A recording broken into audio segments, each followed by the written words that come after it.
أعوذ بالله من الشيطان الرجيم بسم الله الرحمن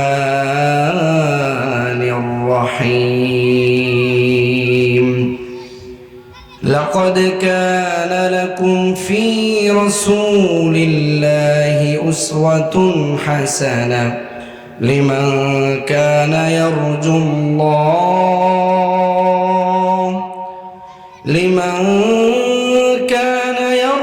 الله واليوم الآخر وذكر الله كثيرا إن الله وملائكته يصلون على النبي يا أيها الذين آمنوا صلوا عليه وسلموا تسليما زبان كل درود إبراهيم পড়ুন اللهم صل على محمد وعلى آل محمد كما صليت على إبراهيم وعلى آل إبراهيم إنك حميد مجيد اللهم بارك على محمد وعلى آل محمد كما باركت على إبراهيم وعلى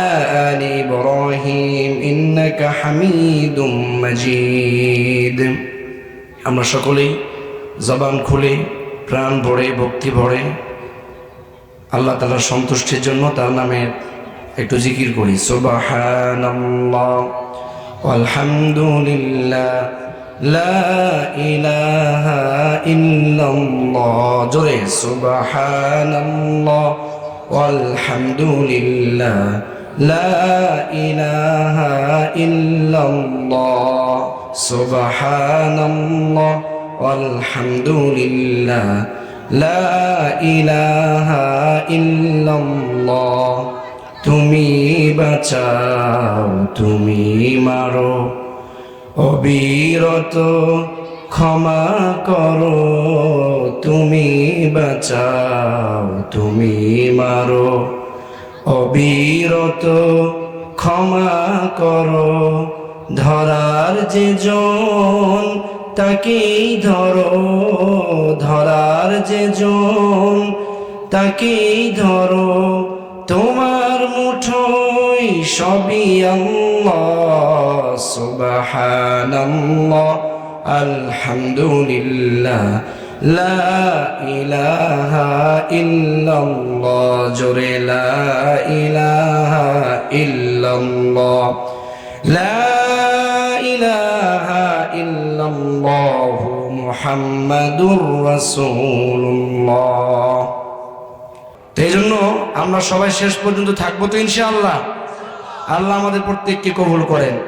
এই যে যেভাবে সুসংহতভাবে সুন্দরভাবে এখানে বসেছেন, আমাদের পুরো জীবনটাকে এভাবেই একভাবে সুন্দরভাবে ইসলামের জন্য দ্বীনের জন্য আমাদের পুরো জীবনকে বিলীন করতে হবে। রাজি আছেন সবাই? পুরো পৃথিবীতে মুসলমানরা যে অধপতনের অতল গহ্বরে নির্যাতিত নিপীড়িত, যেখানেই মুসলমান সংখ্যালঘু সেখানেই মুসলমানরা নির্যাতিত নিপীড়িত, ঠিক কিনা বলেন? সব জায়গাতেই মুসলমান নির্যাতিত। আমরা জানি পুরো পৃথিবীতে ইহুদিদের সংখ্যা মাত্র 90 লাখের সামথিং আকবর হবে, একটু বেশি বা কম হবে। আর পুরো পৃথিবীতে মুসলমানের সংখ্যা প্রায় 200 কোটি। কত কোটি? তাহলে মুসলমানের সংখ্যা কম না বেশি? পুরো পৃথিবীতে সবচাইতে লাঞ্ছিত বঞ্চিত ধিক্কৃত জাতি কোন জাতি? মুসলিম জাতি, ঠিক কিনা বলেন? এর কারণ কি? আল্লাহর ইবাদত আমরা করি, এই পুরো পৃথিবীর সর্বময় ক্ষমতার একমাত্র মালিক কে? যদি বলুন কে? তাহলে আল্লাহ তো চাইলেই মুসলিম জাতিদেরকে ক্ষমতায় বসে দিয়ে পুরো পৃথিবীর নেতৃত্ব আর কর্তৃত্ব মুসলমানদের হাতে দিতে পারেন কি পারেন না? এরপরও কেন মুসলমান নির্যাতিত নিপীড়িত? ভাববার বিষয় কিনা? পুরো পৃথিবীতে মুসলমান নির্যাতিত নিপীড়িত। যদি আমরা কোরআন এবং সুন্নাহ দেখি তাহলে দেখতে পাবো যেই সমস্ত কারণে মুসলমান আজ অতপতনের একেবারে অতল গহ্বরে, এর মৌলিক কারণগুলোর এক নম্বর কারণ হচ্ছে গুনাহের আধিক্যতা। কিসের আধিক্যতা? কোরআনের মাহফিল ভালো লাগে না, গানের কনসার্ট ভালো লাগে, টিভি ভালো লাগে, কিন্তু কোরআনের মাহফিল ভালো লাগে না। চতুর্দিকে জেনা ব্যভিচার, ন্যায় ইনসাফ উঠে যাওয়া, ব্যভিচার সহকারে সুদ ঘুষের ছড়াছড়ি আছে না নাই? কোরআন সুন্নাহ যদি খোলেন দেখবেন এই সমস্ত কারণেই মুসলমানদের নিজ হাতের কারণেই মুসলমানরা আজ নির্যাতিত নিপীড়িত। বেপরদা, উলঙ্গ, বেহায়াপনা, নির্লজ্জতা, জেনা, জুয়া, মদ সহকারে যত রকমের গুনাহ আছে সমস্ত গুনাহ মুসলমানদের মধ্যে ঢুকে গিয়েছে, ঠিক কিনা বলেন? এই জন্য মুসলিম জাতি যদি আবারও নেতৃত্ব আর কর্তৃত্ব ফিরে পেতে চায়, পুরো পৃথিবীতে মুসলমান যদি আবারও তাদের সেই সম্মানের মাথাকে উঁচু করে দাঁড়াতে চায়, তাহলে এই মুসলমানকে আবারও ফিরে আসতে হবে দিনের পথে, ফিরে আসতে হবে জিহাদের পথে, ফিরে আসতে হবে কোরআনকে ধরতে হবে, ফিরে আসতে হবে আল্লাহর পথে, ধরতে হবে নবীর আদর্শকে, এবং সর্বপ্রথম কাজ হলো ঈমানকে মজবুত করতে হবে। সাহাবায়ে কেরামের মতো শক্তিশালী ঈমান বানাতে হবে, যেই ঈমান নিয়ে সাহাবায়ে কেরাম দ্বীনের জন্য, ইসলামের জন্য সাগরের মধ্যে ঝাঁপ দিতে কুণ্ঠাবোধ করেন নাই। যেই ঈমান এবং ইসলাম নিয়ে, যেই ঈমানের শক্তিতে বলিয়ান হয়ে দ্বীনের জন্য যারা ফাঁসির কাষ্ঠকে বরণ করে নিতে পারবে, যদি মুসলমান এমন শক্তিশালী ঈমানের অধিকারী হতে পারে, পুরো পৃথিবীতে আবারও নেতৃত্ব কর্তৃত্ব ওই ওমর, ওসমান, আলী রাদিয়াল্লাহু তাআলা আনহুদের মতো, আবু বকর রাদিয়াল্লাহু আনহুর মতো খোলাফায়ে রাশিদদের সেই সোনালী যুগ মুসলমানদের আবারও পদচুম্বন করবে, ঠিক কিনা? আওয়াজ দিয়ে বলুন। এই জন্য আমাদের কি করতে হবে? ঈমানকে মজবুত করতে হবে, তাকওয়ার পথে চলতে হবে, পারস্পরিক সকল রকমের হিংসা বিদ্বেষকে দূর করে ঐক্যতার প্ল্যাটফর্মে আসতে হবে, জিহাদি চেতনায় উজ্জীবিত হতে হবে। মনে রাখতে হবে, জিহাদ এটা কোনো সন্ত্রাসবাদের নাম নয়, জিহাদ কোনো জঙ্গিবাদের নাম নয়, জিহাদ হচ্ছে নিজের অধিকারকে রক্ষা করার লড়াই, জিহাদ হলো আল্লাহর জমিনে আল্লাহর দ্বীনকে প্রতিষ্ঠা করার লড়াই, জিহাদ হচ্ছে জঙ্গিবাদ সন্ত্রাসবাদকে মূলোৎপাটন করে এই পৃথিবীতে শান্তি প্রতিষ্ঠা করার লড়াই। জিহাদ আছে, থাকবে। আল জিহাদু মাউদিন ইলা ইয়াউমিল কিয়ামা। জিহাদ যখন মুসলিম উম্মাহ ছেড়ে দিয়েছে, সহিহ মুসলিমের বর্ণনা, আল্লাহ রাসূল সাল্লাল্লাহু আলাইহি ওয়াসাল্লাম বলেছেন, যখন তোমরা জিহাদকে ছেড়ে দিবে, যখন তোমরা গরুর লেজকে ধরবে, আখাযতুম আযনাবাল বাকর, সুদ ঘুষকে ধরবে, ওয়া তারাকতুমুল জিহাদ ওয়া রাদিতুম বিজ্জার, যখন তোমরা চাষাবাদ নিয়ে ব্যস্ত হয়ে যাবে, ব্যবসা বাণিজ্য নিয়ে ব্যস্ত হয়ে যাবে, জিহাদকে ছেড়ে দিবে, সাল্লাল্লাহু আলাইকুম যুল্লা, আল্লাহ তোমাদের উপরে, মুসলিম জাতির উপরে লাঞ্ছনা, অভিশাপ আর অধপতন ঢেলে দিবেন। আর যতক্ষণ পর্যন্ত হাত্তা তারজিউ ইলা দীনিহিম, এই মুসলিম উম্মাহ তাদের দ্বীনের পথে ফিরে না আসবে, ততক্ষণ পর্যন্ত এরা লাঞ্ছনার জীবন থেকে ফিরে আসতে পারবে না। আওয়াজ দিয়ে বলুন, ঠিক কিনা? এই কথা আমার নয়, বিশ্বনবী বলেছেন, সহিহ মুসলিমের বর্ণনায় এটাকে কোট করা হয়েছে। এই জন্য আমাদেরকে জিহাদি চেতনায় উজ্জীবিত হতে হবে। আমাদের জীবন দিয়েছেন যিনি, তিনি জিহাদকেও ফরজ করে দিয়েছেন। আজ পুরো পৃথিবীতে আমাদের গাজার মুসলমান ভাইয়েরা নির্যাতিত, নিপীড়িত, বুলেটের কারণে তাদের বুক ঝাঁঝরা হয়ে যাচ্ছে, পুরো গাজার ভূমি তামা হয়ে গিয়েছে। ইহুদিবাদীরা চায় পুরো পৃথিবীতে ইহুদিবাদকে প্রতিষ্ঠা করতে। পার্শ্বে আমাদের ভারত, তারা চায় অখণ্ড ভারত, তারা চায় এই বাংলার জমিনে একের পর এক সিরিজ আকারে একটার পর একটা ষড়যন্ত্র চালিয়ে এই মুসলমানদের মাঝে বিভক্তি সৃষ্টি করে দিতে চায়। তারা চায় অখণ্ড ভারত, তারা চায় বাংলার জমিনকে তাদের ভূমি বানাতে, তারা চায় পুরো পৃথিবীতে, বিশেষ করে বাংলাদেশে হিন্দুত্ববাদকে ছড়াবে। আমরা কসম দিয়ে বলতে চাই, এই সমস্ত ইহুদিদের আর আমাদের পার্শ্ববর্তী ভারতের তাদের স্বপ্ন কখনোই, এই দুঃস্বপ্ন কখনোই পূরণ হবে না। আল্লাহর জমিনে আল্লাহর দ্বীনকে প্রতিষ্ঠা করার জন্য মুসলমানরা যতই লাঞ্ছিত হোক, নির্যাতিত হোক, নামাজ পড়ুক আর না পড়ুক, মুসলমানরা দ্বীন রক্ষার জন্য দেশের মাটিকে, প্রতিটি ইঞ্চি ইঞ্চি মাটিকে রক্ষার স্বার্থে সমস্ত বাঙালি, সমস্ত মুসলমান, সমস্ত উগ্রবাদী হিন্দুদেরকে রুখে দেওয়ার জন্য সদা সর্বদা প্রস্তুত থাকবে, ঠিক কিনা? আওয়াজ দিয়ে বলুন। আমরা আমাদের জীবন দিব, কিন্তু ইসলামের বিরুদ্ধে কোনো ষড়যন্ত্র সহ্য করব না। বাংলার জমিনের 1 ইঞ্চি মাটি কেউ ছিনিয়ে নেবে, এটা আমরা কখনোই বরদাস্ত করব না। এমন এক সময় আসবে, এই পুরো ভারতবর্ষ মুসলমানদের কর্তৃত্বে আসবে, গজওয়ায়ে হিন্দ হবে, গজওয়ায়ে হিন্দ এর যুদ্ধের দামামা বেজে উঠবে, সমস্ত মুসলিম মুজাহিদরা তাদের বিরুদ্ধে লড়াই করবে, তারা পালিয়ে যাওয়ার রাস্তা পাবে না। সহিহ মুসলিমের বর্ণনায় এসেছে ইহুদিরা পালানোর চেষ্টা করবে, কিয়ামতের আগে পালিয়ে যাবে মুসলমানদের ভয়ে। এই যে জুলুম অত্যাচার চালাচ্ছে, তখন তারা লুকাবে পাথরের পাশে, লুকাবে গাছের আড়ালে, লুকাবে টিলার আড়ালে। এই পাথর গাছ টিলা বলে দিবে তাআলিয়া মুসলিম মিন ওয়ারাই ইয়াহুদিয়ুন ফাকতুলহু, হে মুসলিম তুমি কোথায়? আমার পিছনে ইহুদি লুকিয়ে আছে, তাকে ধরো আর হত্যা করো, তাকে পৃথিবীতে বিদায় করে দাও। এই জন্য সেই দিন বেশি দূরে নয়, এই পুরো পৃথিবীতে, পুরো পৃথিবীর প্রতিটি রাষ্ট্রে রাষ্ট্রে, পুরো পৃথিবীর প্রতিটি ইঞ্চি ইঞ্চি মাটিতে কোরআনের পতাকা, ইসলামের পতাকা উড়বেই উড়বে। পৃথিবীর কোনো অপশক্তি এটাকে রুখে দিতে পারবে না। আওয়াজ দিয়ে বলুন ঠিক কিনা? সেজন্য আমাদের ঈমানকে মজবুত করতে হবে। যে ঈমান ল্যাপের নিচ থেকে ফজরের নামাজ পর্যন্ত নিতে পারে না, সেই ঈমান দিয়ে কিন্তু এই গজওয়ায়ে হিন্দ তৈরি হবে। যে ঈমান এই তাফসিরুল কোরআনের মাহফিলের প্যান্ডেল পর্যন্ত আমাদেরকে জমায়েত করতে পারে না, সেই ঈমান দিয়ে কিভাবে জিহাদ হবে?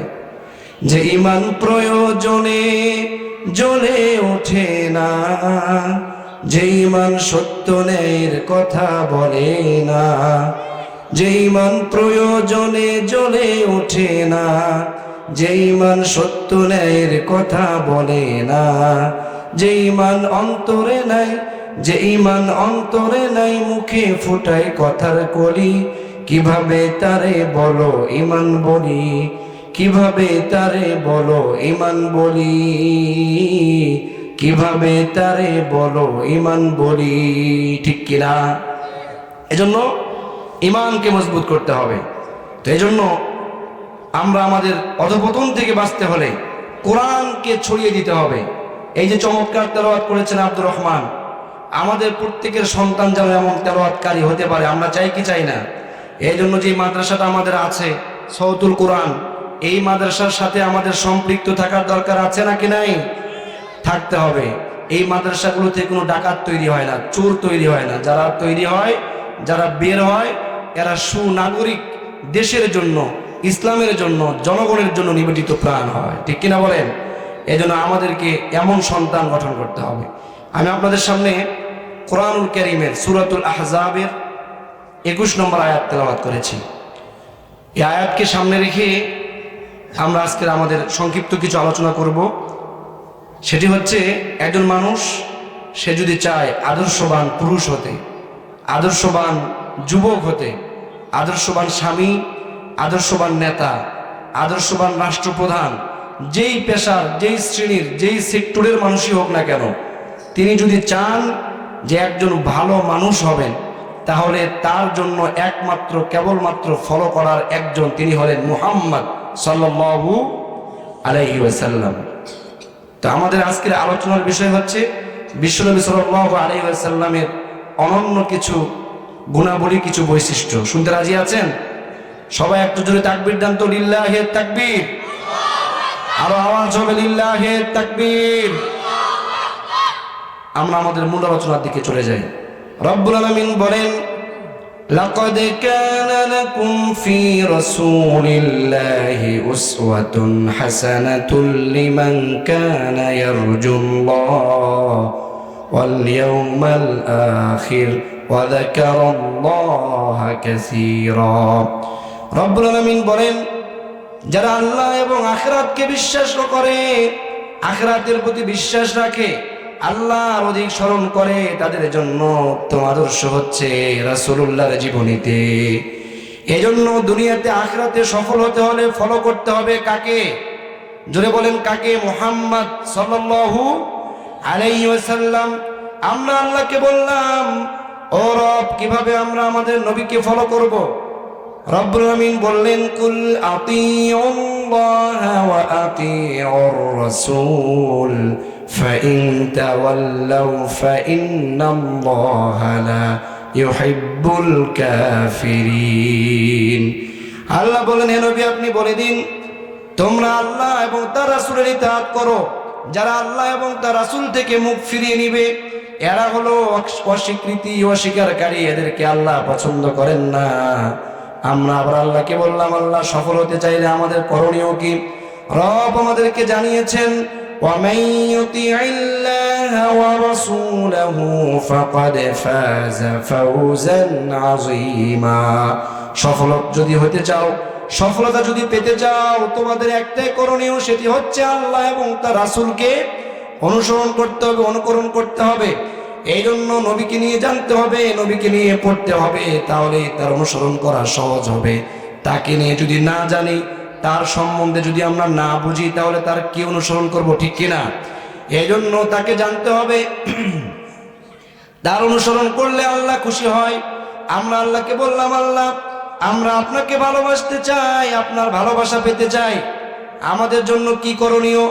রব সূরা আলে ইমরানের মধ্যে বলেছেন, আমাকে ভালোবাসতে চাও তাহলে শোনো। রব্বুল আমিন বললেন, কুল ইন কুনতুম তুহিব্বুনাল্লাহা ফাত্তাবিউনি ইউহিব্বুকুমুল্লাহ ওয়া ইয়াগফির লাকুম যুনুবাকুম ওয়াল্লাহু গফুরুর রহিম। আল্লাহু আকবার। আল্লাহকে যে পাইতে চায়, হযরতকে ভালোবেসে, আরশ কুরসি লৌহে কালাম না চাইতে পেয়েছে সে, ঠিক কি না? এজন্য আল্লাহ বলেন, হে নবী আপনি বলে দিন, ইন কুনতুম তুহিব্বুনাল্লাহ, তোমরা যদি আল্লাহকে ভালোবাসতে চাও, এক নম্বর করণীয় হলো ফাত্তাবিউনি, আমাকে অনুসরণ করতে হবে। এর মানে বিশ্ব নবীর অনুসরণে রবের ভালোবাসা আছে না নাই?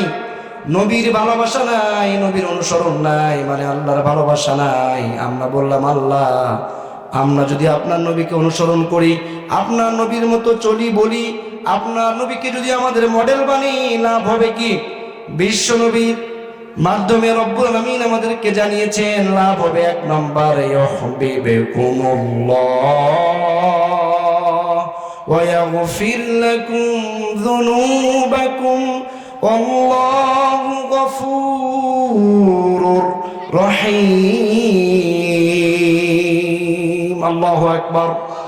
আল্লাহ বলেন ইউহিব্বুকুমুল্লাহ, এক নম্বর লাভ হচ্ছে আল্লাহ তোমাদেরকে ভালোবাসবেন, দুই নম্বর পিছনের সব গুনাহ মাফ করে দিবেন। বলুন সুবহানাল্লাহ। এই জন্য বিশ্ব নবীর অনুসরণ করার দরকার আছে না নাই?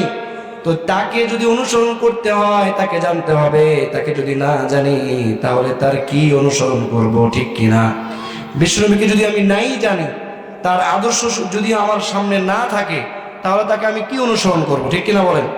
এই জন্য তাকে জানতে হবে। সংক্ষেপে সংক্ষেপে আমরা কয়েকটি নবীজির গুণাবলী আলোচনা করব, কেউ উঠাউঠি করবো না ইনশাআল্লাহ।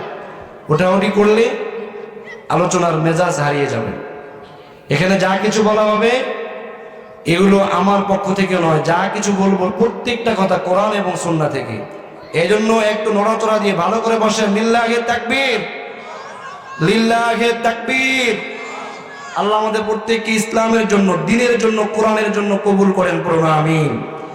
এক নম্বর বিশ্ব নবী ছিলেন জনদরদী। নবীজি কি ছিলেন? জনদরদী। উম্মতের প্রতি তার দয়া এবং মায়া ছিল। ঘটনাও আছে, গল্পও আছে, সব আছে, মনোযোগ সহকারে শুনবেন। বিশ্বনবী উম্মতকে অনেক ভালোবাসতেন। সব সময় উম্মতের চিন্তায় তিনি মগ্ন থাকতেন, কিভাবে উম্মত নাজাত পেয়ে যায়, কিভাবে তারা জাহান্নামের পথ থেকে জান্নাতের পথে উঠে যায়। এই গুণটি আমাদের অর্জন করার দরকার আছে না নাই? আমাদের মধ্যে হিংসা বিদ্বেষ আছে না নাই? কিভাবে কাউকে ঠকান যায়, এটা মনে হয় নবীর আদর্শ ছিল। ছিল এটা? ছিল না। বিশ্বনবী উম্মতকে কতটা ভালোবাসতেন দেখেন। সহিহ ইবনে হিব্বানের বর্ণনা, আম্মা জান আয়েশা রাদিয়াল্লাহু তাআলা আনহা বলছেন, তিনি বলছেন, লাম্মা রাআইতু মিনান নবী সাল্লাল্লাহু আলাইহি ওয়াসাল্লাম তিবা নাফসিন, আমি বিশ্বনবীকে দেখলাম তিনি অত্যন্ত আনন্দ উৎফুল্ল মনে। আমাদের স্ত্রীরা যদি আমাদেরকে একটু খুশি দেখে, হাসি খুশি দেখে, বিভিন্ন আবদার করে বসে, ঠিক কিনা? বিভিন্ন কিছু চেয়ে বসে। যখন খুশি দেখে আজকে আমার স্বামী ভালো ভালো মোডে আছে, সুন্দর মোডে আছে, তখন কিছু চেয়ে বসে। তো আম্মা জান আয়েশা বলছেন, আমি নবীকে অনেক খুশি দেখলাম। আমি তখন বিশ্ব নবীকে বললাম, উদুল্লাহ আলী। দেখেন আম্মা জান আয়েশা, যাকে নবী সবচেয়ে বেশি ভালোবাসতেন, তিনি নবীজির কাছে স্বামীর কাছে কি চেয়েছেন? তিনি বললেন, ইয়া রাসূলুল্লাহ উদউল্লাহ লি, আয় আল্লাহর রাসূল আপনি আমাকে আমার জন্য আল্লাহর কাছে দোয়া করেন। আমাদের স্ত্রীরা কিন্তু দোয়া চায় না। আমাদের নারীরা মাজারে যায় আর পীর সাহেব আর বিভিন্ন হুজুরের কাছে দোয়া চায়, স্বামীর কাছে দোয়া চায় না। খায় কাম নাই, ওই ওর কাছে দোয়া চাইতে যাব। ওই যে কত ভালো আমার জানা আছে, ঠিক কিনা বলেন? স্বামীকে ভালো হতে হবে যাতে করে স্ত্রী স্বামীর কাছে দোয়া চায়। আর মা বোনদের ওই পীরের কাছে মাজারে গিয়ে নয়, স্বামীর দোয়া স্ত্রীর জন্য সবচেয়ে বড় দোয়া, ঠিক কিনা? এজন্য স্বামীর কাছে দোয়া চাইতে হবে। তো আম্মা জান দোয়া চাইলেন, বিশ্বনবী দোয়া করলেন, আল্লাহুম্মা গফির লিনা আয়েশা, আয় আল্লাহ আপনি আমার প্রিয়তমা আয়েশাকে মাফ করে দেন। মা তাকদ্দামা মিন যামবিহা ওয়া মা তাআখার ওয়া মা আলানাত ওয়া মা আসাররাত, আল্লাহ যা গোপনে করেছে যা প্রকাশ্যে করেছে, এ রব আপনি আমার প্রিয়তমা আয়েশাকে মাফ করে দেন, ক্ষমা করে দেন। তখন বিশ্বনবীর স্ত্রী আম্মা জান আয়েশার দোয়া শুনে একেবারে খুব জোরে জোরে হাসতে লাগলেন।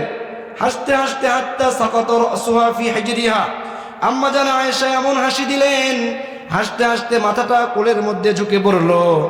বিশ্বনবী বললেন, আয়াসুরুকি দুআই আয়েশা, তুমি কি আমার দোয়া শুনে হাসছো নাকি? আম্মা জান আয়েশা বললেন, মালি লা ইয়াসুরুনি দুআউক, ইয়া রাসূলুল্লাহ আমার কি হলো যে আমি আপনার দোয়া শুনে হাসবো না? এত চমৎকার দোয়া করেছেন, কেন আমি হাসবো না? তখন বিশ্বনবী বললেন, যেটা আমাদের ফোকাস পয়েন্ট, নবীজি বললেন, এ আয়েশা শোনো, ওয়াল্লাহি ইন্নাহা লাদুআই লিউম্মতি ফি কুল্লি সালাহ, ও আমার আয়েশা মনোযোগ সহকারে শোনো, আল্লাহর কসম করে বলছি তোমার জন্য যে দোয়াটা আমি করলাম, এই দোয়াটা প্রতিদিন প্রত্যেক সালাতে প্রত্যেক নামাজে আমি আমার উম্মতের জন্য করে থাকি। আল্লাহু আকবার। বিশ্বনবী কত ভালোবাসতেন আমাদেরকে, আমাদের জন্য পুরো জীবনটাকে বিলীন করে দিয়েছেন। কেঁদেছেন, মুনাজাত তুলে হাত তুলে কেঁদেছেন। সহিহ মুসলিমের বর্ণনা, বিশ্বনবী একবার তেলাওয়াত করলেন, যেই দোয়াটা করেছিলেন ইব্রাহিম আলাইহিস সালাম, সহিহ মুসলিমের মধ্যে কোট করা হয়েছে। নবীজি বললেন, রব্বি ইন্নাহুন্না আদলালনা কাসীরাম মিনান নাস ফামান তাবিআনি فإنه مني ومن عصاني فإنك غفور رحيم। বিশ্বনবী বললেন, এটা ইব্রাহিম ইসলাম বলেছিলেন, হে আমার প্রতিপালক, এই মূর্তিগুলো মানুষগুলোকে বিভ্রান্ত করেছে, যারা আমার অনুসরণ করে তারা আমার অন্তর্ভুক্ত, আর যারা আমার অবাধ্য হয় আপনি ক্ষমাশীল গফুরুর রহিম। আবার তিনি বললেন, ঈসা আলাইহিস সালাম তার উম্মতের ব্যাপারে বলেছিলেন, সূরাতুল মায়েদার মধ্যে রয়েছে, ইন তুআযিবহুম ফাইন্নাহুম ইবাদুক ওয়া ইন তাগফির লাহুম ফাইন্নাকা আনতাল আজিজুল হাকীম। আল্লাহু আকবার।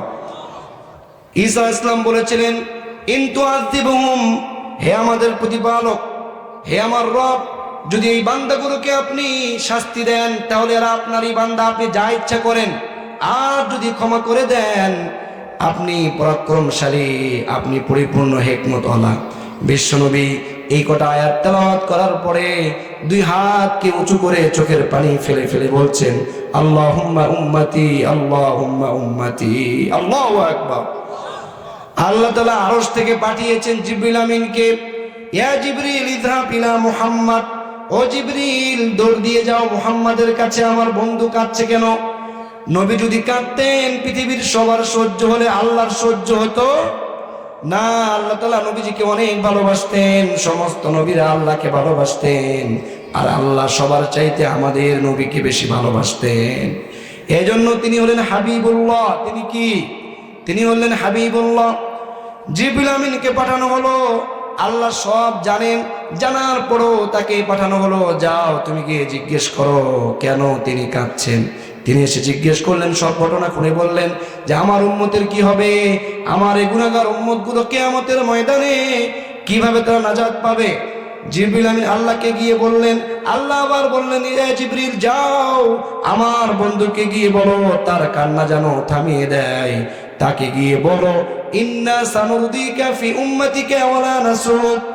ও নবী, আল্লাহ আপনাকে এই সংবাদ দিয়েছেন যে আল্লাহ বলেছেন, ও নবী, আমি আপনাকে আপনার উম্মতের ব্যাপারে সন্তুষ্ট করব, ব্যথিত করব না।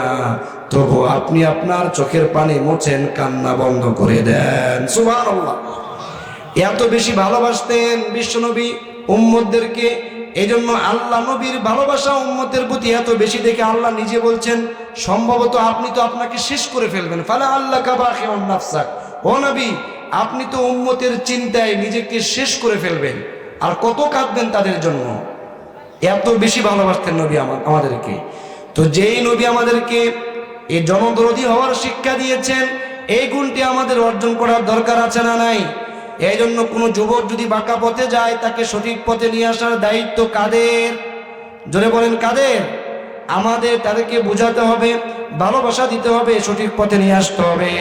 সহিহ মুসলিমের বর্ণনায় বিশ্বনবী বলেছেন, মাসালি ওয়া মাসালুকুম কামাসালি রাজুলিন আও ক্বাদা নারা। ও আমার উম্মতেরা শোনো, আমি তোমাদেরকে কতটা ভালোবাসি, কতটা মোহাব্বত করি। দেখো, আমার উদাহরণ এবং তোমাদের দৃষ্টান্ত হচ্ছে ওই ব্যক্তির মতো, যে ব্যক্তি একটা আগুনের স্তূপ জ্বালালো, একটা অগ্নিকুণ্ড প্রজ্বলিত করলো। আগুন যেখানে থাকে সেখানে পোকামাকড় আসে, ঠিক কিনা বলেন? তো নবীজি বললেন, ফাজআলাল জানাদি ওয়াল ফারাশ ইয়াকুনা ফিহা ওয়া হুয়া ইয়াযুবুহুন্না আনহা। আগুন দেখে বিভিন্ন পোকামাকড় সে আগুনের চতুর্পাশ দিয়ে ঘুরতে লাগলো, আর সে আগুনের মধ্যে পোকাগুলো পড়তে লাগলো।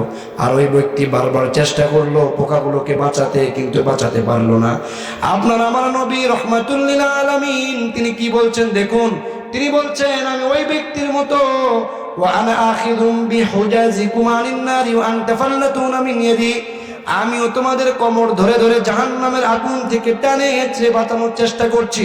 ও আমার উম্মতেরা, কিন্তু তোমরা আমার হাত ছুটে ছুটে হাত থেকে বেরিয়ে জাহান্নামের দিকে আবার চলে যাচ্ছ। বিশ্বনবী এত বেশি ভালোবাসতেন। তায়েফের ময়দানের ঘটনা আমরা সবাই জানি, ঠিক কিনা? ঘটনা বলবো না, তবে দেখেন বুখারীর বর্ণনা, বিশ্বনবীকে এত কষ্ট করা হলো, এত কষ্ট দেওয়া হলো, রক্তাক্ত করা হলো। নবীজি ক্লান্ত শ্রান্ত হয়ে বসে পড়লেন। আল্লাহর আরশ কেঁপে উঠলো, মালাকুল জিবালকে পাঠানো হলো, পাহাড়ের ফেরেশতাকে পাঠানো হলো। পাহাড়ের ফেরেশতা এসে বলছেন, জিবরিল আমিন বলেন, ইয়া নবী, ইন্নাল্লাহ ক্বাদ সামিআ কাওলা কওমিক। ও আমার নবী, আপনার কওম আপনাকে যা কিছু বলেছেন সব কিছু শুনেছেন কে? জোরে বলতে হবে, সব শুনেন কে? কেউ যেটা দেখে না দেখেন কে? কেউ যেটা শুনে না শোনেন কে? সব শুনেছেন গো নবী। আপনি যদি অনুমতি দেন তাহলে পুরো তায়েফবাসীকে আমরা এদেরকে পিষে মেরে পৃথিবী থেকে বিদায় করে দেব। কিন্তু বিশ্বনবী কি বলেছেন? না না, বাল আরজু আন ইয়াখরুজাল্লাহু মিন আসলাবিহিম মান ইয়াবুদুল্লাহ ওয়াহদাহু লা ইশরিকু বিহি শাইআন। আল্লাহু আকবার। বিশ্বনবী বললেন, না না, এদেরকে ধ্বংস করা হবে না, বরং আমি আশা করি এদের থেকে এমন একদল মানুষ পৃথিবীতে আসবে যারা একার সাথে কাউকে শরীক করবে না। নবীজি এতটা দয়াদ্র ছিলেন, মানুষের দ্বারে দ্বারে ঘুরেছেন, উহুদের ময়দানে রক্ত ঝরিয়েছেন, মানুষকে বুঝিয়েছেন, ইসলামের দাওয়াত দিয়েছেন, ঠিক কিনা বলেন? সেজন্য এই গুণটা আমাদের অর্জন করার দরকার আছে না নাই? কেউ যেন খারাপ পথে না যায়, ভালো পথে আসে, এই দায়িত্ব আমাদের নিতে হবে, জনদরদী হতে হবে, ঠিক কিনা বলেন?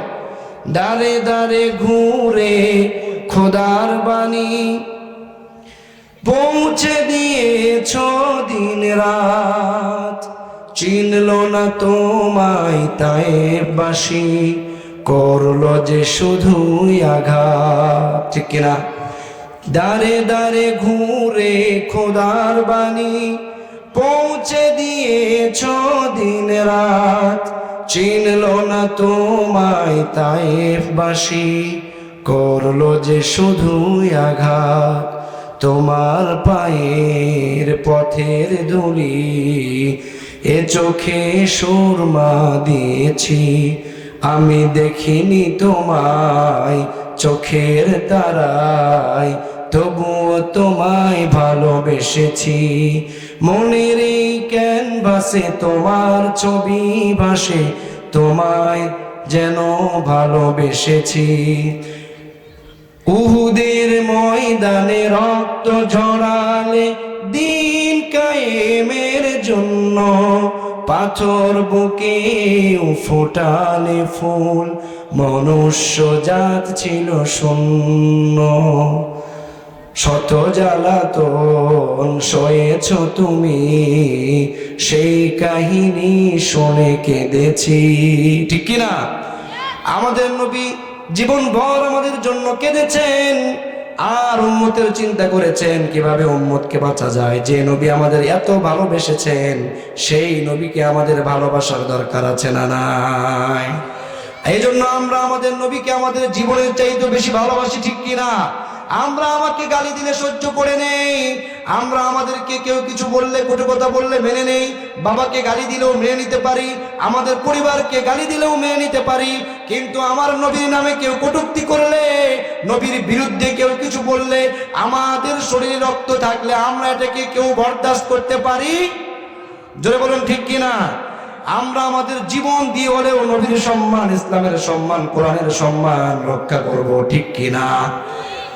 আমরা আমাদের নবীকে শেষ নবী হিসাবে বিশ্বাস করি। আমাদের দেশের একদল সম্প্রদায় যাদেরকে আমরা চিনি কাদিয়ানি বলে, তারা আমাদের নবীকে শেষ নবী হিসাবে মানে না। তারা গোলাম আহমদ কাদিয়ানিকে, যে পাঞ্জাবে জন্ম হয়েছে এবং যে পায়খানার ট্যাঙ্কিতে পড়ে মরে গিয়েছে, আমাদের নবীকে শেষ নবী না মেনে তারা তাকে মানে। আমরা স্পষ্ট ভাষায় বলতে চাই, আমাদের নবী শেষ নবী। এবং আমাদের দেশে যারা কাদিয়ানি সম্প্রদায় রয়েছে, নিজেদেরকে মুসলিম পরিচয়ে, আমরা আজকের এই মাহফিল থেকে, এই জনসমাবেশ থেকে আমরা বলতে চাই, তাদেরকে সরকারিভাবে, রাষ্ট্রীয়ভাবে এদেরকে অমুসলিম ঘোষণা করতে হবে। ঠিক কিনা বলে? তারা নির্দ্বিধায় বাংলাদেশে চলে, এই মুসলিম সংখ্যাগরিষ্ঠ দেশে। এরা মানুষকে ধোঁকা দেয়, এরা মানুষকে বিভ্রান্ত করে, এরা নিজেদেরকে মুসলিম বলে, কিন্তু এরা নবীকে যদি কেউ শেষ নবী না মানে, সে কখনোই মুসলিম হতে পারে না। ঠিক কিনা? আমাদের নবী শেষ নবী, কিয়ামতের ময়দানেও নবী আমাদের জন্য কাঁদবেন। সকল নবীরা, সকল উম্মত বলবে ইয়া নাফসি, আর আমাদের নবী কি বলবেন? ইয়া উম্মতি, আয় আল্লাহ আমার উম্মতের কি হবে। তো এক নম্বর নবীর যে গুণ আমরা আলোচনা করলাম, কথাগুলো আমি তাড়াতাড়ি বলছি, আপনারা খুব মনোযোগ সহকারে ক্যাচ করবেন, কারণ আমাকে উঠাতে অনেক রাত হয়েছে, অনেক লেট হয়েছে। তো সেজন্য কথা হবে তাড়াতাড়ি, কথা হবে বেশি, শুনতে হবে কি মনোযোগ সহ। রাজি আছেন? লিল্লাহে তাকবীর, লিল্লাহে তাকবীর। হ্যাঁ, কেউ ঘুমাবেন না, মনোযোগ সহকারে শুনবেন, তাকবীর দিবেন মাঝে মাঝে। আর নবীর নাম শুনলে বলবো কি মুহাম্মাদুর রাসূলুল্লাহ সাল্লাল্লাহু আলাইহি ওয়াসাল্লাম। বিশ্ব নবীর 2 নম্বর গুণ, ন্যায় বিচারক ছিলেন। তিনি ন্যায্য ইনসাফ পৃথিবীতে প্রতিষ্ঠা করেছেন, কোনো অন্যায় অবিচার সহ্য করতে পারেন নাই।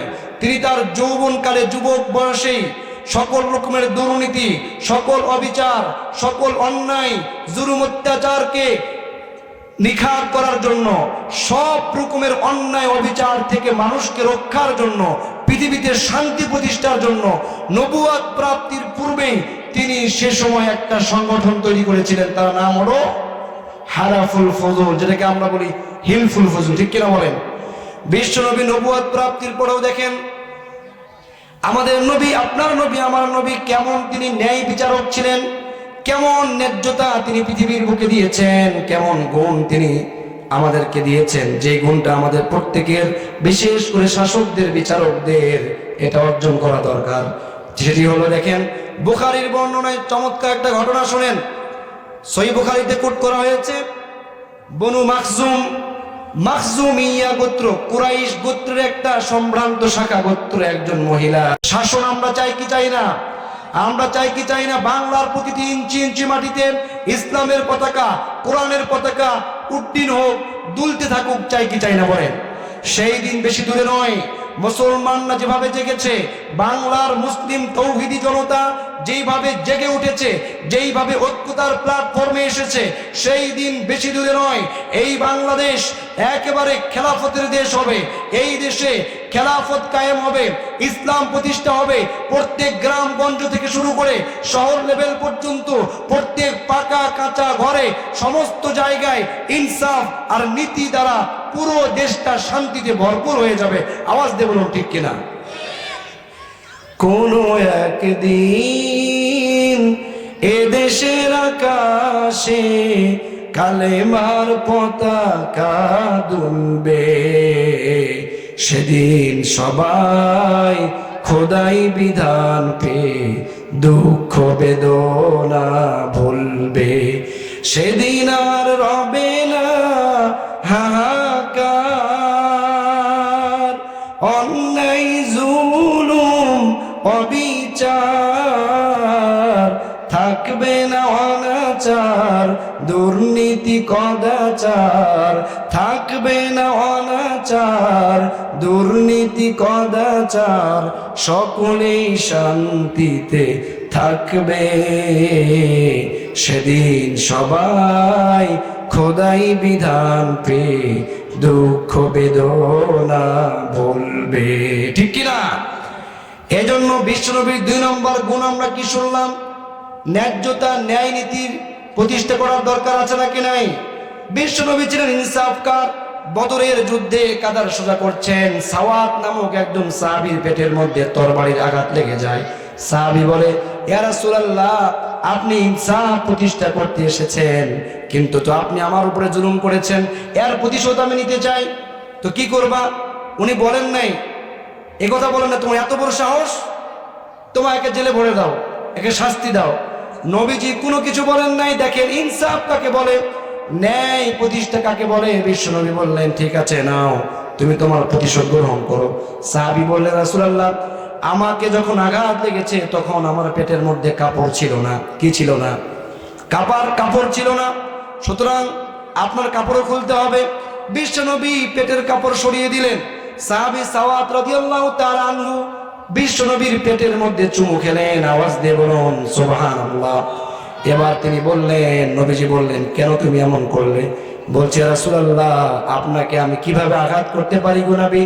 আমি তো বদরের যুদ্ধে চলে যাচ্ছি, জানি না ফিরে আসতে পারবো কিনা। সেজন্য আমি চাইলাম যে আমার শেষ সাক্ষাৎ এবং শেষ স্পর্শ যেন স্পর্শটা আপনার সঙ্গে হয়ে যায়। আল্লাহু আকবার। এই ছিল বিশ্বনবীর ন্যায় নীতি, ইনসাফ। বিশ্বনবী ছিলেন আমানতদার। কি ছিলেন? আমানতদার। বিশ্বনবী ছিলেন আল আমিন, আহসানুহুম খুলুকা। নবুয়ত পায় নাই, নবুয়ত প্রাপ্তির পূর্বে মক্কার কুরাইশরা, মক্কার মুশরিকরাও নবীজিকে আল আমিন বলতো। কি বলতো? জোরে বলেন, কি বলতো? বিশ্বস্ত, মানে আমানতদার, কোনো সময় আমানতের খেয়ানত করতো না। আর এখন আমাদের মধ্যে আমানতের খেয়ানত আছে নাকি নাই? আমানতের খেয়ানত দিয়ে ভরপুর। বিশ্বনবী কেমন আমানতদার ছিলেন দেখুন। মক্কার মুশরিকরা কি জুলুম অত্যাচার নির্যাতন করেছে, ঘাড়ের উপরে উঠে নারী ভুড়ি চড়ে দিয়েছে। বিশ্বনবীকে হত্যার জন্য রাত্রিভর তারা পাহারা দিচ্ছে, নবীকে হত্যা করা হবে। আল্লাহর আদেশে বিশ্বনবীকে হিজরত করার নির্দেশ দেওয়া হলো। নবী যখন হিজরত করতে যাবেন তখন খেয়াল করেন বিশ্বনবী কেমন আমানতদার ছিলেন। আপনি আমি হলে কি করতাম? যে আমাদের সমাজ থেকে আমাকে বের করে দেওয়া হচ্ছে, যত মানুষের টাকা পায় আরো কয়েকজনের থেকে ধার দূর করে একেবারে বিদায় হয়ে চলে যাব, এই সমাজে আর মুখ দেখাবো না, এমন বুজুর্গ ব্যক্তি আছে না নাই? ঠিক না বলেন? কয় সমাজ যেহেতু ছেড়েই দিব, সবার টাকা মেরে, এই যে আমাদের দেশের ডাকাতগুলো দেশ ছাড়ার পূর্বে কোটি কোটি টাকা দেশে বিদেশে পাচার করে দিয়ে তারপরে পালিয়ে গেছে, ঠিক কিনা? এই জন্য অথচ আমাদের নবী দেখেন, যখন তিনি হিজরত করবেন আলীকে বললেন রাদিয়াল্লাহু আনহু, ও আলী, এই যেখানে সবার লিস্ট আছে, এই লিস্ট অনুযায়ী যা যতগুলো সম্পদ আমার কাছে রক্ষিত ছিল সবার কাছে ফিরিয়ে দিবে। আমার বেডে তুমি আমার চাদর মুড়ি দিয়ে ঘুমাবে। আমি চলে গেলাম, আল্লাহর নির্দেশে মদিনার পথে আমি রওনা করে দিলাম। এর মানে দেখেন বিশ্বনবী কেমন আমানতদার ছিলেন। এমন যদি আমানতদার আমাদের দেশে থাকতো, আমাদের দেশটা সুখের শান্তিতে ভরপুর হয়ে যেত, ঠিক কিনা? এই যে জনগণের সম্পদ এবং দেশের সম্পদ এবং যারা ভোটের মাধ্যমে শাসক হয়েছে, এরা প্রত্যেকেই হচ্ছে যেই গ্রামের মোড়ল রয়েছে, সেই গ্রামের প্রত্যেকের পক্ষ থেকে দেশে আমানতদার। আপনি আপনার পরিবারের আমানতদার, এমপি তার নির্বাচনী এলাকার আমানতদার, মসজিদের সভাপতি মসজিদের মুসল্লিদের আমানতদার, ঠিক কিনা বলেন? এই আমানতের খেয়ানত নষ্ট করেছে, আমানত করে খেয়ানত করে পৃথিবী পালিয়ে গিয়েছে। রড থেকে শুরু করে সরকারি ভবনের সিমেন্ট পর্যন্ত মেরে দিয়েছে, ঠিক কিনা? এরা চুরি করতে করতে রড সিমেন্ট থেকে শুরু করে, গম থেকে শুরু করে একেবারে সরকারি যে স্কুল কলেজগুলো হয়েছে সেগুলোকেও রডের বদলে বাঁশ দিয়েছে। আওয়াজ দিয়ে বলুন ঠিক কিনা? এ কথাগুলো বললেও মানুষ মন খারাপ করে, ঠিক না ঠিক? ক্ষমতা যাওয়ার আগে বলে দেয়, ক্ষমতায় যাওয়ার আগে বলে দেয় আমি এটা করব, সেটা করব, ওটা করবো, বলে কি বলে না? ক্ষমতা পাওয়ার পরে ও আর খুঁজই নেয় না কে আব্দুল করিম আর কে আব্দুল সাত্তার, তার কোনো দেখার টাইম নাই। এই জন্য মরহুম আইনুদ্দিন আল আজাদ চমৎকার বলেছেন রাহিমাহুল্লাহ, ক্ষমতাতে জাতি পারলে জীবনে একবার, গাড়ি বাড়ি হতি রে ভাই দেরি হয় না তার, ঠিক কিনা? ক্ষমতাতে জাতি পারলে জীবনে একবার, গাড়ি বাড়ি হতি রে ভাই দেরি হয় না তার। তাই তো মন চায় সব বেচিয়া ভোটেতে দাঁড়ায়, আমরা গরিব আমাগরে দেখার মতো কেউ নাই। গরম ভাতে বিলাই বেজার, উচিত কথায় মাওই বেজার, কইতে গেলে কীর্তি রাজার মনে লাগে ভয়, আমরা গরিব আমাগরে দেখার মতো কেউ নাই, ঠিক কিনা? কি আপনারা বিরক্ত হচ্ছেন? বিরক্ত হলে ছেড়ে দেব। আমি যা কিছু বলছি কোরআন সুন্নাহ থেকে খুবই সংক্ষিপ্ত ভাবে প্রত্যেকটা পয়েন্ট থেকে বলছি। তো আপনাদের প্রধান আকর্ষণ চলে এসেছেন, এখন সবাই চুপ করে মনোযোগ সহকারে কথাগুলো শুনতে থাকেন, এবং তিনিও যখন আমাকে বলবেন, নির্দেশ দেওয়া হবে, তখনই ক্লোজ করা হবে ইনশাল্লাহ। ঠিক আছে না ইনশাল্লাহ? সবাই তাকবীর দেন, লিল্লাহি তাকবীর। আল কোরআনের আলো, আল হাদিসের আলো।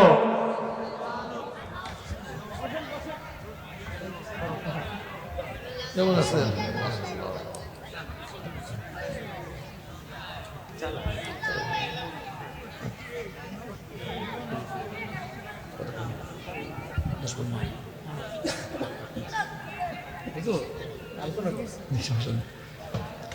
আচ্ছা, আমরা এখন সবাই এদিকে মনোযোগ দিই, যেহেতু আমাদের মেহমান অনুমতি দিয়েছেন। আমরা সংক্ষিপ্তভাবে কথাগুলো শেষ করবো ইনশাল্লাহ।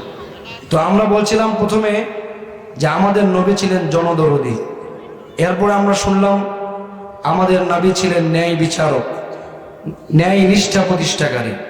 এরপরে আমরা শুনছিলাম আমাদের নবী ছিলেন আমানতদার, আমানতদারের দৃষ্টান্ত আমরা জানলাম। এরকম যদি আমানতদার আমাদের দেশে থাকতো, আমাদের দেশটাকে আসলেই সোনার দেশে পরিণত হতো কি হতো না? বলেন, কথা বলেন। আমাদের দেশটা কি যদি আমানতদার ব্যক্তিরা থাকতো, তাহলে আমাদের দেশ স্বয়ং সম্পূর্ণ দেশ হিসাবে পৃথিবীর মানচিত্রে বিজয় লাভ করতো কিনা? আওয়াজ দিয়ে বলুন। একটা পৃথিবীর বুকে স্বাধীন সক্রিয়ভাবে একটা মুসলিম রাষ্ট্র হিসাবে প্রতিষ্ঠিত হতো যদি আমাদের দেশের শাসকবর্গ আমানতদার হতো, ঠিক কিনা বলেন? এই জন্য খুলাফায়ে রাশিদিন কেমন আমানতদার ছিল? সাইয়েদনা ওমর রাদিয়াল্লাহু তাআলা আনহু বাতি জ্বালিয়ে কাজ করছেন, সে সময় একদল মানুষ তার সাথে সাক্ষাৎ করতে এসেছেন। তিনি দরজার ফাঁক দিয়ে দেখেন যে তার পরিচিত পরিবারের লোক, তখন তিনি বাতিকে নিভিয়ে দিয়ে তাদের সাথে সাক্ষাৎ করেন, তাদেরকে ভিতরে ঢোকান। তো অন্য বাতি জ্বালালেন। তারা জিজ্ঞেস করলেন যে এরা কেন করলে? তিনি বললেন, এতক্ষণ পর্যন্ত আমি রাষ্ট্রের কাজ করেছি, রাষ্ট্রের সম্পদ দিয়ে। এখন যেহেতু তোমরা আমার পরিচিত, তোমরা হয়তোবা তোমাদের ব্যক্তিগত কোনো কাজ আমাকে বলবে, ব্যক্তিগত কোনো কাজে এসেছো, সেজন্য আমি আমার ব্যক্তিগত আলো জ্বালিয়ে তোমাদের সাথে এখন কাজ করছি। কি আমানতদার ছিলেন! এমন যদি হতো আমার দেশের শাসক হতো ওমরেরই মতো, হতো আবু বকরের মতো, ঠিক কিনা? নবীজি ছিলেন ঐক্যকারী, বিভেদ সৃষ্টি করতেন না। আজ পুরো পৃথিবীতে মুসলমানদের যে নির্যাতন নিপীড়নের যে প্রথমে বলেছিলাম যে আজ পুরো পৃথিবীতে যে একটা বিভেদ সৃষ্টি হয়েছে মুসলমানদের মধ্যে, আজ মতনৈক্য, মুসলমানরা আজ বিভিন্নভাবে দলে বিভক্ত, এই কারণে পুরো পৃথিবীতে মুসলমান নির্যাতিত নিপীড়িত, ঠিক কিনা বলেন? আমাদের কোরআন এক, আমাদের নবী এক, ইসলাম এক, কাবা এক, উহুদ পাহাড় এক, বদর এক। পুরো পৃথিবীর সমস্ত মুসলমানদেরকে এক দেহের মতো হতে হবে। আওয়াজ দিয়ে বলুন ঠিক কিনা? এই জন্য সকল বিভেদকে ভুলে গিয়ে কে কোন দল করে, কে কোন ইসলামী আন্দোলন করে সেই দিকে দেখা দেখি নাই। সহিহ বুখারীর বর্ণনা, বিশ্বনবী বলেছেন, মান সাল্লা সালাতানা, যারা আমাদের মতো সালাত আদায় করে, ওয়াস্তাকবালা কিবলাতানা, আমাদের কাবাকে কিবলা মানে, ওয়া আকালা যাবিহাতানা, আমাদের জবেকৃত পশুকে হালাল মনে করে, ফাহুয়া মুসলিম, সেই মুসলিম, সেই যেই দলের হোক, যেই মতের হোক, হানাফি হোক, আহলে হাদিস হোক, চরমনাই হোক, জামাত ইসলাম হোক, আর খেলাফ আপনার ওই যে মজলিস হোক, আর হেফাজতে ইসলাম হোক, যেই দলের হোক না কেন প্রত্যেকেই মুসলিম। সবাইকে ঐক্যতার প্ল্যাটফর্মে এসে ইসলামের বিরুদ্ধে যারা ষড়যন্ত্র করবে, দেশের বিরুদ্ধে যারা ষড়যন্ত্র করবে, প্রত্যেককে রুখে দিতে হবে। আওয়াজ দিয়ে বলুন ঠিক কিনা? এই জন্য আমরা আমাদের দেশের প্রতিটি ইঞ্চি ইঞ্চি মাটিকে রক্ষার জন্য আমাদের যদি তাজা রক্ত দিতে হয়, আমরা তাজা রক্ত দিয়ে হলেও ইসলামকে রক্ষা করব, দ্বীনকে হেফাজত করব, এবং আমাদের দেশের প্রতিটি ইঞ্চি ইঞ্চি মাটিকে রক্ষার জন্য আমরা আমাদের জীবনকে বিলিয়ে দেওয়ার জন্য রাজি আছি। আওয়াজ দিয়ে বলুন ঠিক কিনা? বল ইনশাআল্লাহ। যদি কখনো ডাক আসে আমরা যাবো তো ইনশাআল্লাহ। আমরা ইসলামের জন্য নিবেদিত প্রাণ হব, গজওয়ায়ে হিন্দের জন্য প্রস্তুত থাকব, সকল বিভেদ ভুলে যাব। কে খাড়া টুপি পরে আর কে পাঁচকুলি পরে, কে সুতার পরে, কার চুল বড় কার চুল ছোট, এগুলো এখন আমাদের দেখার সময় নাই। লা তাহাসাদু ওয়ালা তাবাগাদু, হে গ্রামবাসী শুনুন, লা তাহাসাদু, পারস্পরিক হিংসাকে ছেড়ে দেন। বলেছেন আপনার আমার নবী, বিশ্ব নবী, সহিহ মুসলিমের সহিহ বর্ণনা।